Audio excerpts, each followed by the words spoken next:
Welcome to Learning to Sell Like a Mother with Renee Hribar. Woohoo! Good morning, Renee. We're so happy to have you with us today. Good morning. Thank you so much for having me. I'm so excited. I know both of you. I love that. I love our community. No, it's super exciting because a lot of our paid members in our HQ group, this is like one of the big things that they ask about all the time: sales, sales, sales. Mm-hmm. And so we are super excited to bring you on the podcast to talk about selling, because we just finished up like a 30-day challenge in our Facebook group, and everybody was like, I know I need to sell more, and I hate it. I hate sales. And I know that's one thing like you are just like super passionate about. Yes. Yeah, because it's never just one thing. There's the sale happens throughout our connecting with people from the moment to beyond. You know, before we work with them, while we're working with them, and then after. Yeah, that's great. So can you tell us a little bit about yourself, how you got started, and why you love this so much when most people think it's a 4-letter word? Yeah. Rewind the tape, I guess, in 1994. I'll be quick about this. I graduated from college. 5 days after, I got a summer job. And I was like, if this is sales, I'm not doing it. My parents are both in business owners. I come from a long line of entrepreneurs, and they know that sales is a part of business, but it's not the only thing in business. I've always loved to talk to people.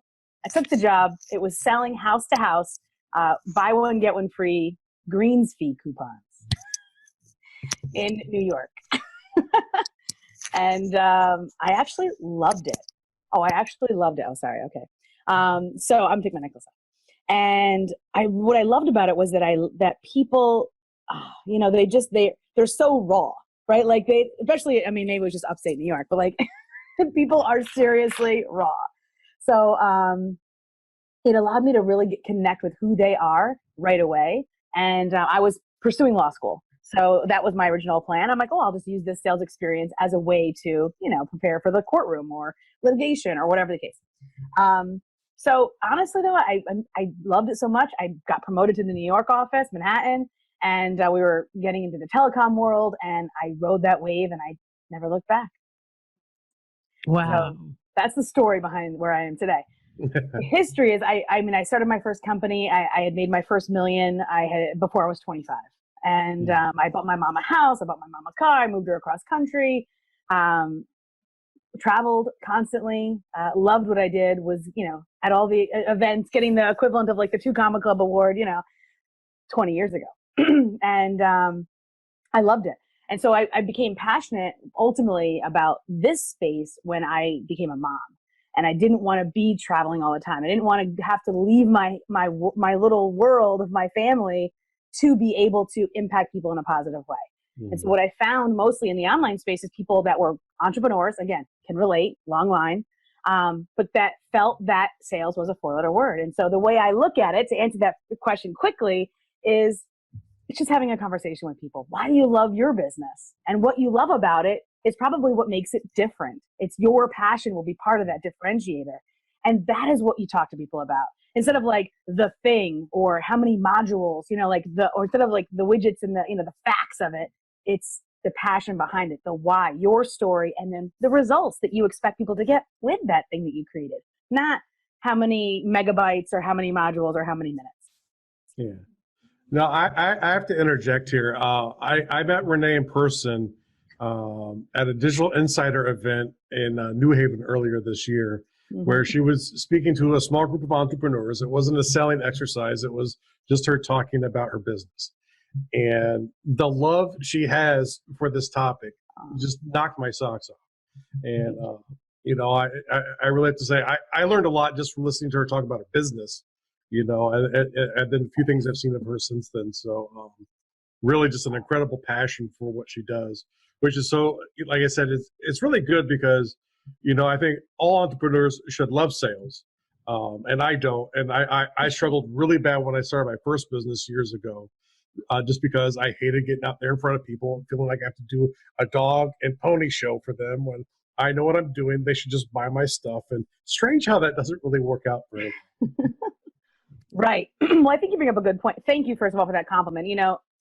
I don't think that way about myself. I just I drink my coffee, I get up in the morning and I start talking. So, but I thank you for that. I don't think any of us see our expertise. And I want to say the same thing. When I met Kristen and you in New Haven, I was like, whoa, they're so amazing and smart and so cool. And so I felt that way about you guys. So just so you know, we can never see our own. We're like, that's no way. I'm not like that. That's crazy. But to say about the whole I hated sales or people should just buy my thing, I think that what happens is we get caught up in that dog and pony show. We feel like that's what sales is. It's not.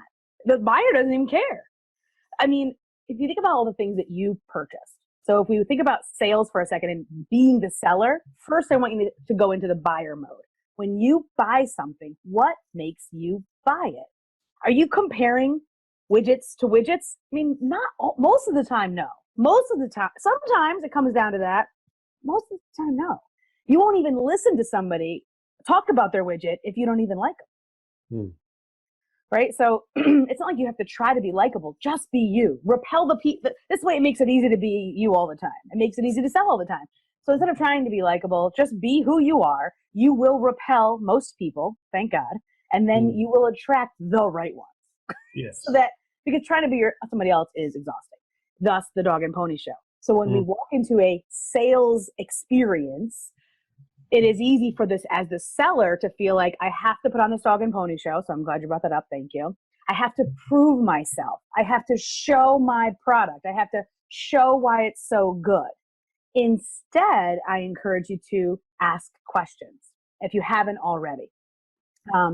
And so once you ask the right questions, you will hear from the potential buyer, the person, because again, even if you're selling, and a lot of my clients that I work one-on-one with, they are selling to big companies.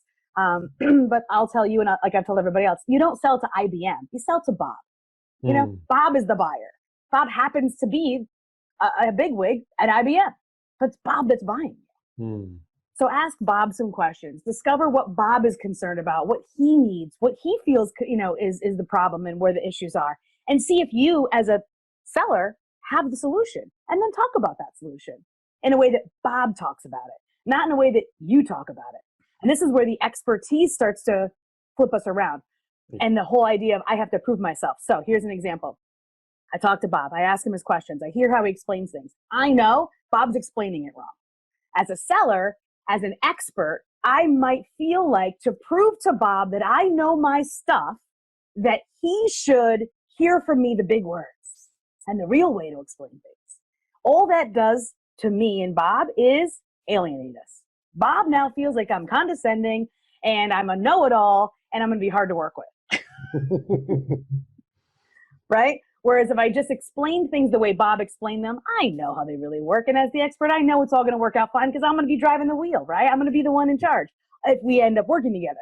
Bob isn't. Bob just has a problem and I'm the solution.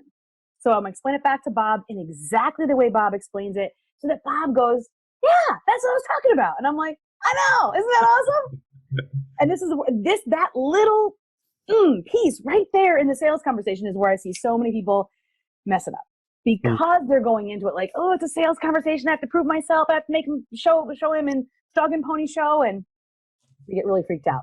So does that help? But just by hearing that, how do you think that would help your audience feel if they were to be able to release that kind of pressure? Oh yeah, no, absolutely. I think the thing that people struggle with, like you said, is that they're so busy trying to list out the benefits and show how smart they are rather than building relationships and using, it's funny, we've done episodes on this before, use the terminology your customers use. So important. So I want to ask you, you focus on helping women in sales, which I think is awesome. Yeah. What are some differences in selling for women compared to men? Yeah. Well, I'll make a little analogy. It's going to go back. We're going to reel the timeline back to when we were dating, before we met our spouses that we love so much and have been married to for 20 years, at least for me. So when we think about the dating world, think about how men are built and wired. It doesn't make women and men. I don't think about, superior or inferior. I just think it's different. I mean, look at us. We're different, for God's sakes, right? I mean, look at us. Of course we're different. So when and it's important to acknowledge that. Like, I think it's really important, you know, when you're working with people and they're like, I want to sell to everybody. And I'm like, I totally get that. But you need to design your ideal character and sell to them.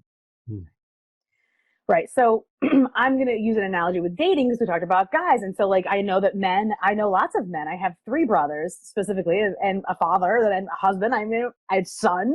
I have lots of men in my life that I absolutely love and respect and see every day our differences. But that doesn't mean we're not compatible. But when I pitch something to them, I'm still going to ask questions, but they're going to need initially less details. Women, we want to talk it out and we want to talk it out. And then we want to talk it out again. So for men, it's like the facts, ma'am, just the facts. I still have to speak in his language, but he just wants the facts and he wants it quick. And he doesn't really need eye contact. Women, we want eye contact. We want time. You do. I do. And maybe a glass of wine. You know, it doesn't hurt. Well, that's definitely true with me. I kind of look at specs and I go off of that. Right. If you have the specs, you have what I want, I'm going to buy from you. I'm not going to go anywhere else. I'm not going to look around. Yeah. Well, that's the other thing too, is loyalty, right? So men, I also find, are very loyal. And like what they, and I think this is a human thing, but like women like to talk things out and discuss all the options, right? And as men, I feel like when I sell to a man, I need to connect correctly, initially, and quickly. And get to the sale a lot quicker. Whereas women, I'll have a longer pre-framing time if you're going to speak about sales cycles. So there's one difference among many. But if you put us in an MRI, like our brains, women, we light up when we think about community and nurturing and different analogies. Like I'll use cooking analogies, not because every woman cooks, because I know I don't, but I understand it. And I'll use maybe automotive analogies when I talk to men. You know what? It is what it is. It's societal. It's genetics. Our brains don't light up when we see fight combat sequences, whereas men's do. It's genetic. Like it's not all societal or all genetic. What do they say? Like, is it nurture or nature? I mean, it's both strongly.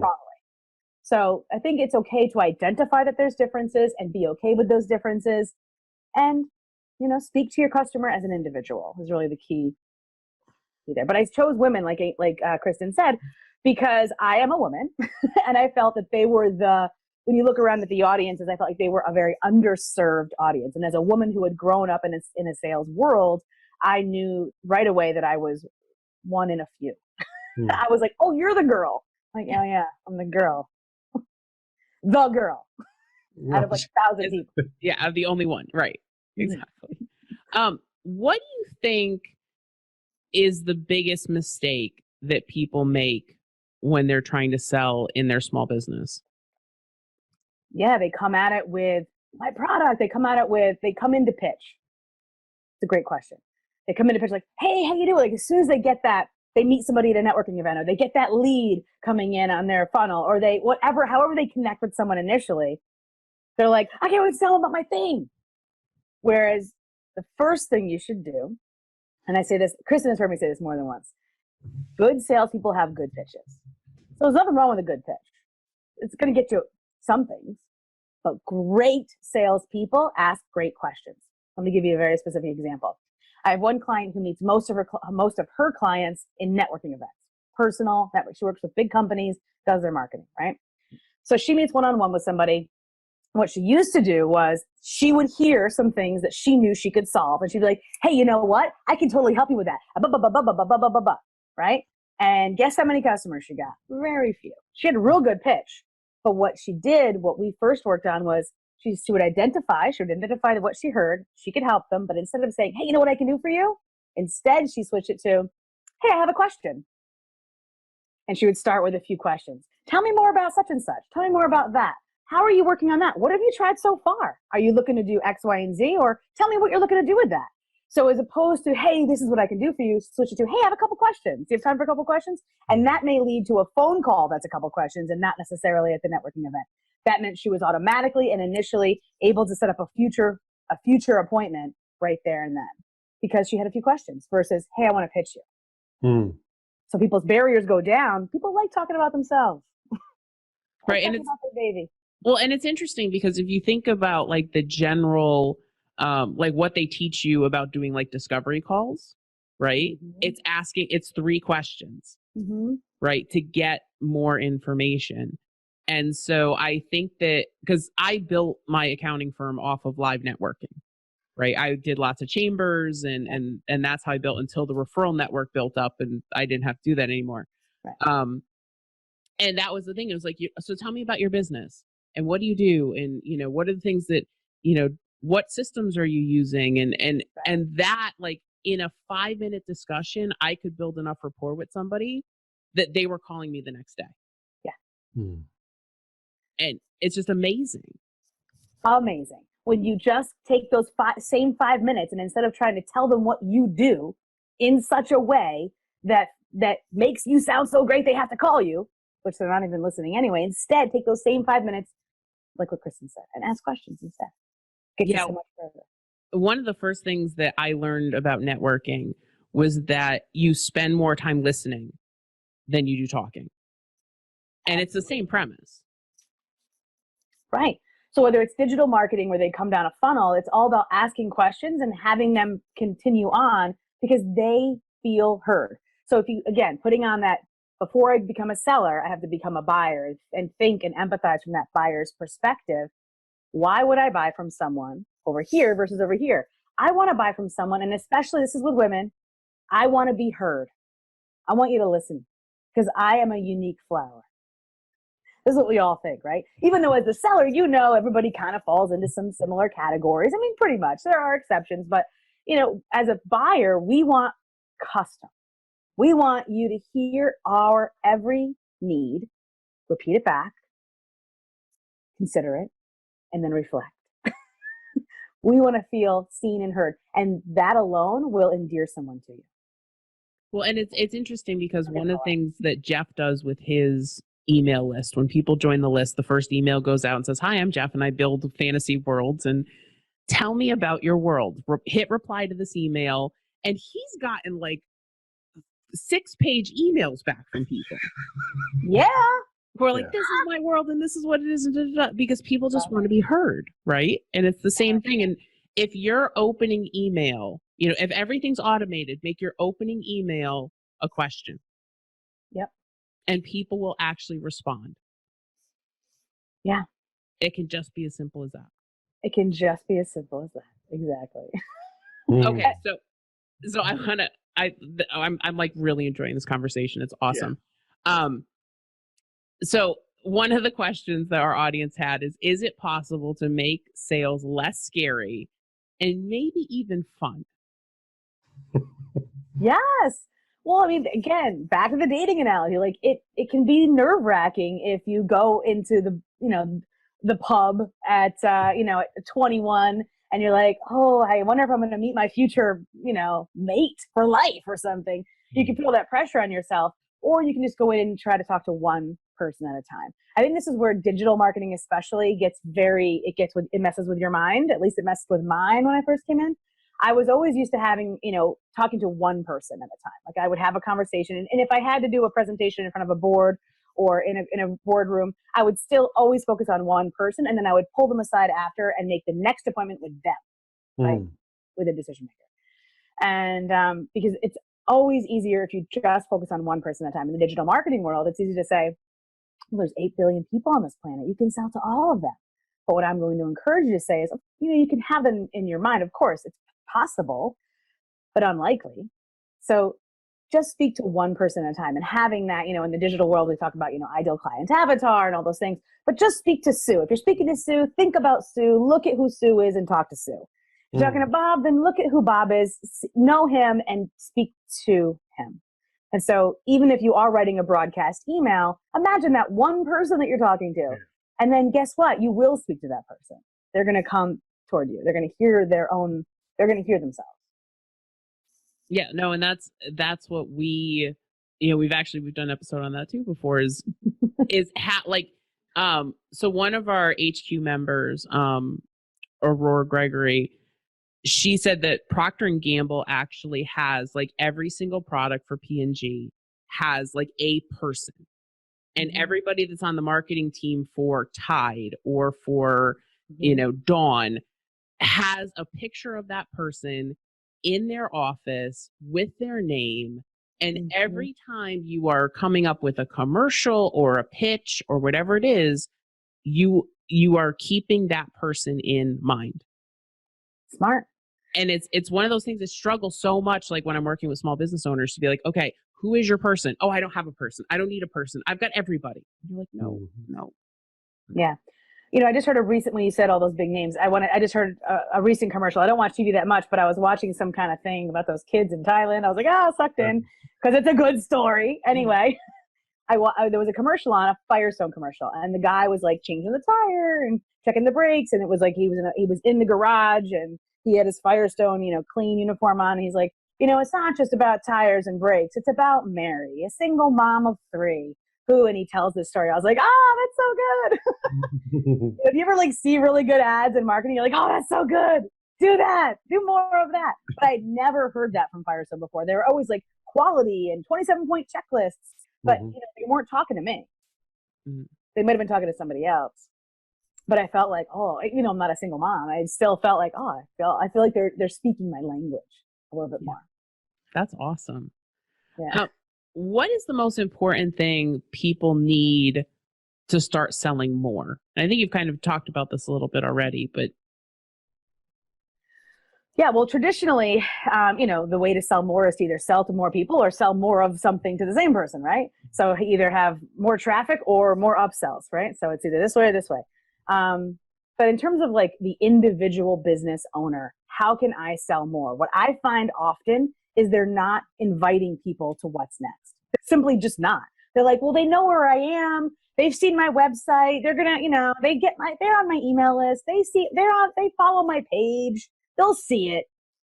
Instead, one of the fastest ways that I can suggest today, right now, whatever you're listening to this, stop and think about the last 10 people that walked into your business or that came to your page or that liked your page or that somehow connected with your business in any way, shape, or form, whether brick and mortar or digital. And I want you to look them up somewhere, wherever they are. Look them up. Think about who they are. And I want you to send them a personal message, like an actual note. Heck, go as far as paper and pen and stamp it and simply just invite them to something. Hey, even if you have to create that thing. Like for me, if you're in my Facebook world, my Facebook community, I do all kinds of free stuff. Like, hey, a free live virtual coffee chat. 30 minutes. We sit around, we drink coffee and we chat. Why? Because women are my audience. I know that if we're talking, they're more likely to understand me and then be willing to let their guard down and actually get to the root of the matter, which I can help them solve. But it's not threatening. It's totally relaxed. So I'm going to create something to invite them to so that we can connect again. So I can stay top of mind and stay that trusted advisor in that space. So if I'm fixing tires for a living, then I want to be the trusted advisor in the fixing tire space. If I'm selling ice cream, I want to be the trusted advisor. Hey, I'm going to get the best ice cream with the best cones, the best service. I want to be the trusted advisor in that space. So whatever it is, I want to find the last 10 people and send them a personal message today. I guarantee you get more sales out of that. You'll get sales right there today. That's awesome. That is great.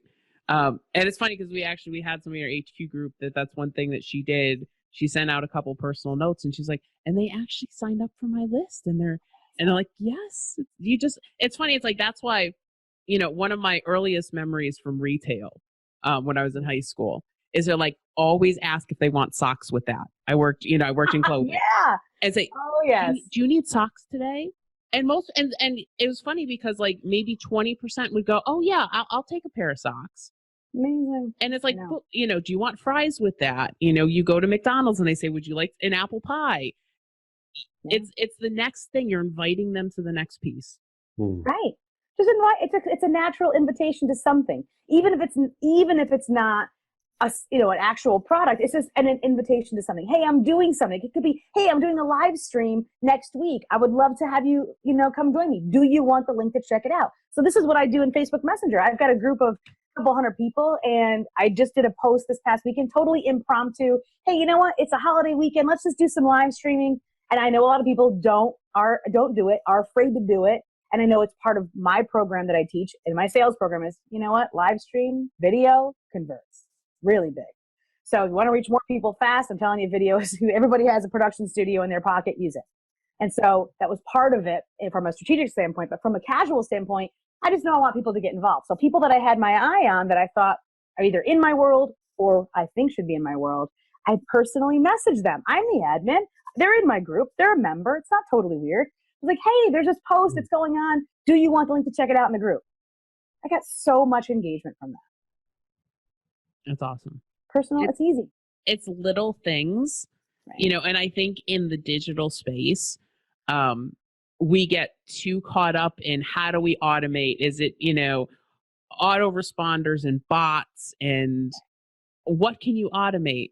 And sometimes it's going back and the personal touch is incredibly important. Absolutely. Automation can only be done for something that you've done over and over and over and over and over again, so that you know that if it's automated, it will still produce the same results. So it's good for traffic and for volume, but if you're not somebody who needs volume or you're not ready for volume, then hold off on some of that automation is my recommendation. Well, and sometimes too, going through and refining your message by having the conversations. Right. So even if you're working with Julie Stoyan or you follow Russell Brunson, they're going to say, do it live, do it live, do it live, do it live until like it's, as close to perfect as it's going to get. And then you automate. Right. Exactly. Exactly. Yeah. It's easy to get caught up in behind the screens, especially if we're working in our pajama pants and always behind the screen, but reach out. So there is definitely benefit to automation as you scale, but as you're building that foundation, getting those first 10, 15 customers this month, then you can automate some of those things. But then even with automation, like I have great automated email sequences, but I do things that most people don't do. You probably do them as well. I see who's opening them, and then I actually reach out to them beyond the email sequence. I'm like, oh, Joanne has been opening like every single one of my emails for the past, month. I better reach out to her. She needs a phone call. Right. Even if it's just a phone call and it doesn't end up, me being, selling to her, she is my person. So I need to know her language. So because there's more Joannes out there and I'm speaking to them. No, and I think like that is like the best tip of the episode. Go into your email list and see who is opening your emails and go reach out to them. Yeah. Because that is someone who likes you and loves you and is eating up your message. Invite them to the next thing. Exactly. Worst case scenario, you get some really good pieces of like words. You get really good words for your next sales copy. Yeah. Worst case scenario. Absolutely. No, that's beautiful. All right. So Renee, how do people find you? If they want to connect with you, get that special email and start a conversation, how do they do that? Yeah, the best way is my website, reneehribar.com. And I have a freebie that's right on the front cover page. It's a free sales training /0 to sales. Awesome. Very good. It was so great to have you on the show. We are going to have all of your links in the show notes, which go live on Monday. You can go to smallbizlife.com and get all of that. We'll also put a link to your website in the Facebook Live. It'll be in the YouTube notes. It'll be all over the place, but you really need to connect with Renee. If this is something that you're having trouble with, I have learned so much from her, in the short time that we have connected. Her group is awesome. The thing that I really love about you is you bring energy to everything that you do, including welcoming new people to your group. Yes, I love doing that. That comes from like my old sales office days. Like I had sales offices.